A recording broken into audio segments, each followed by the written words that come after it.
Hello everyone, Chef Anthony.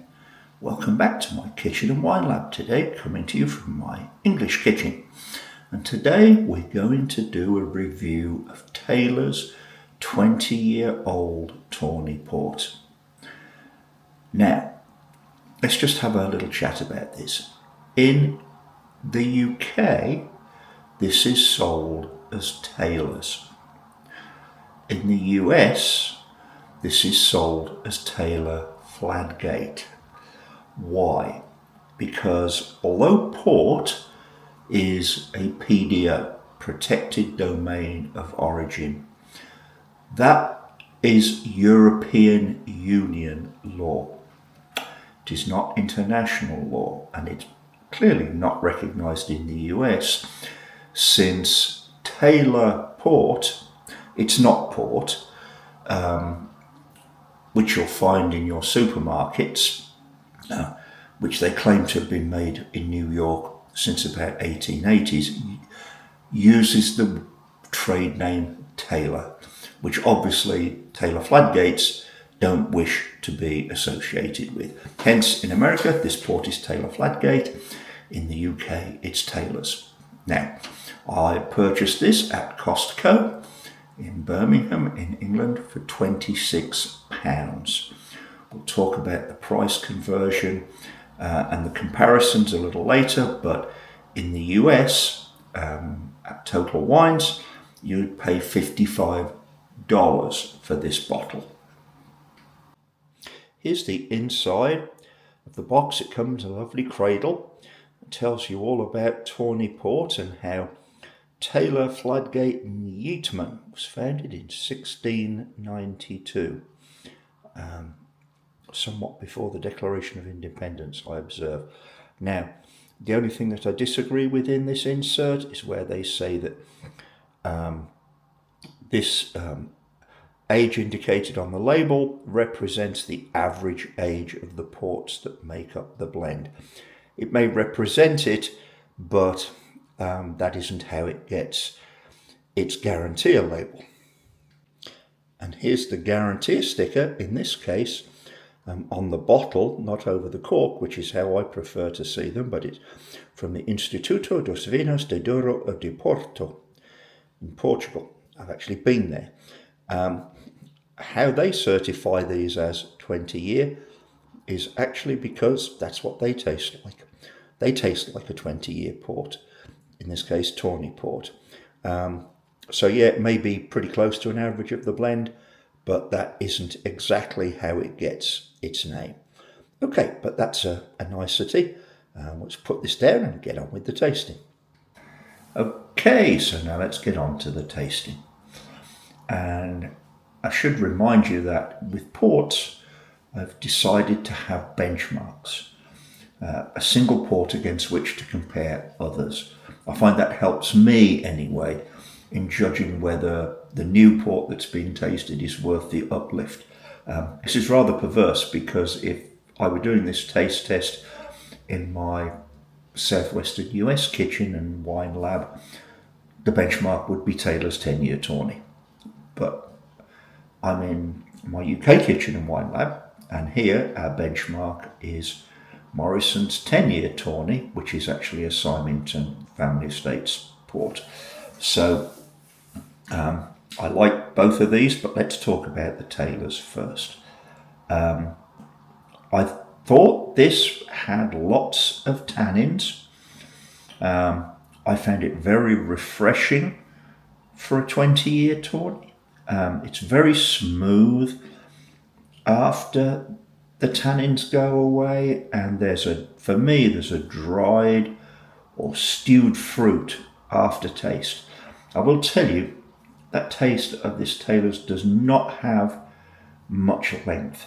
In colour, it's quite tawny, and it has what I call instant legs. Those are the lines that run down the glass after you've swirled the glass, which betrays its age a little bit.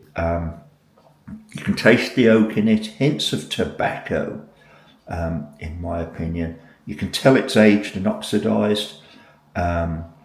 Otherwise, there's not much more in the nose. Interestingly enough, I gave these to the sous chef just in glasses, so she didn't know which it was each.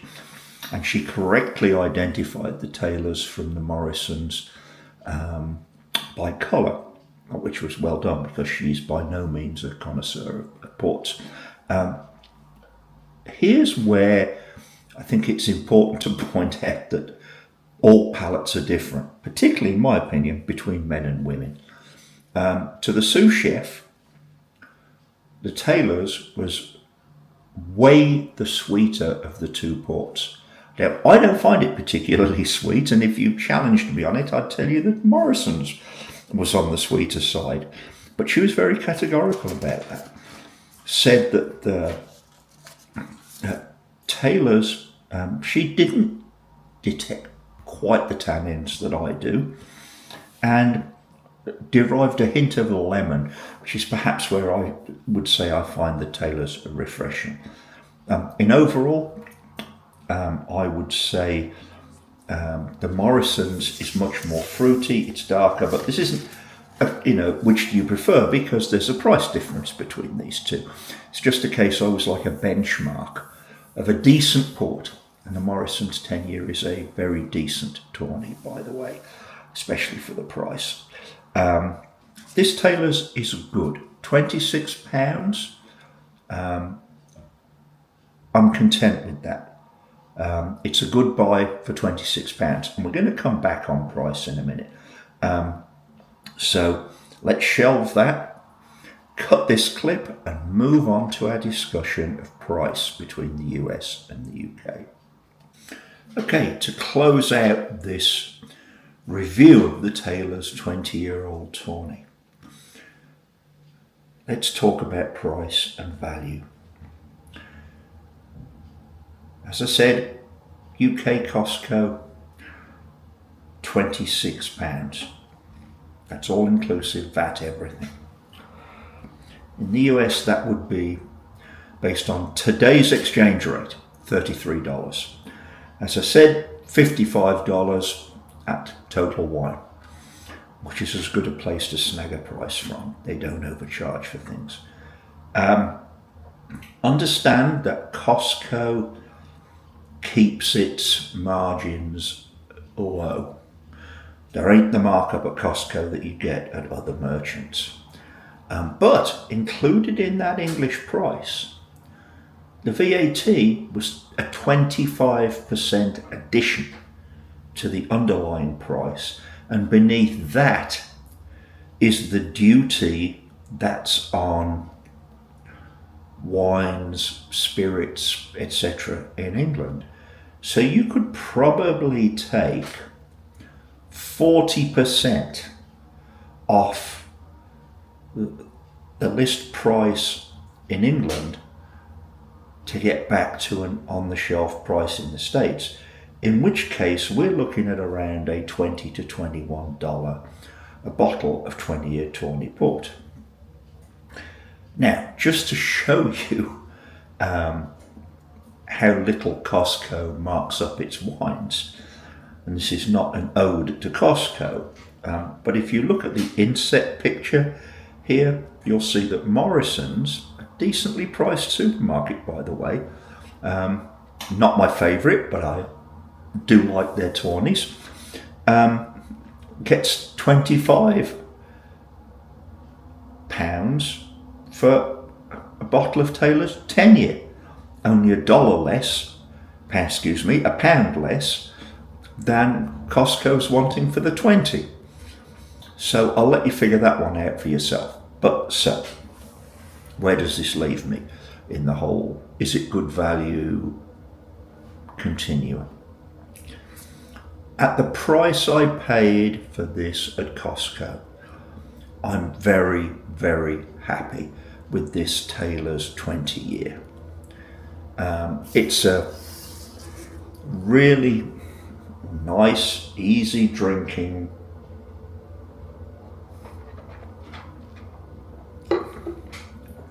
just wanted to confirm that for myself, Tawny Port.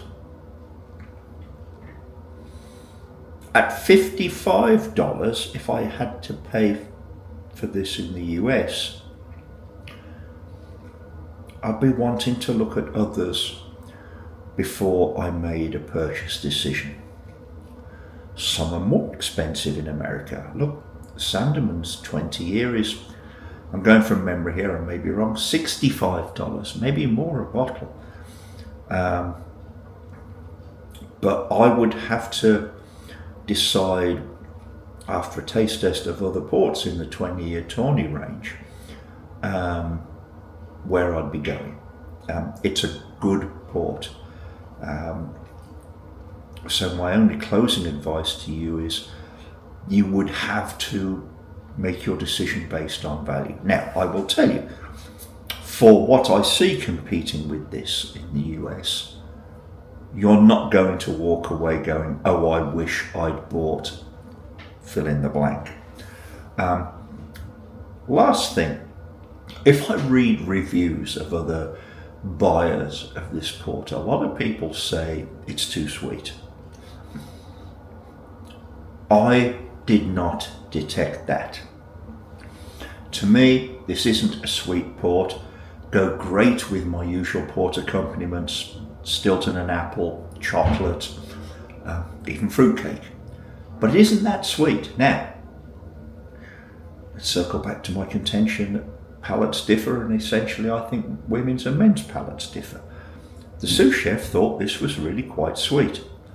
So, chacun a son goût, as we say. And with that, thank you for watching and listening. I hope you enjoyed this. Gone into a little more depth just because we've been talking about this in terms of the US and the UK context. But if you did enjoy this, we'll have some more cooking, food, a little bit of travel, wine reviews, and it would help me enormously if you would like and subscribe. Thanks again. I hope you have a great day in your kitchens and your wine labs.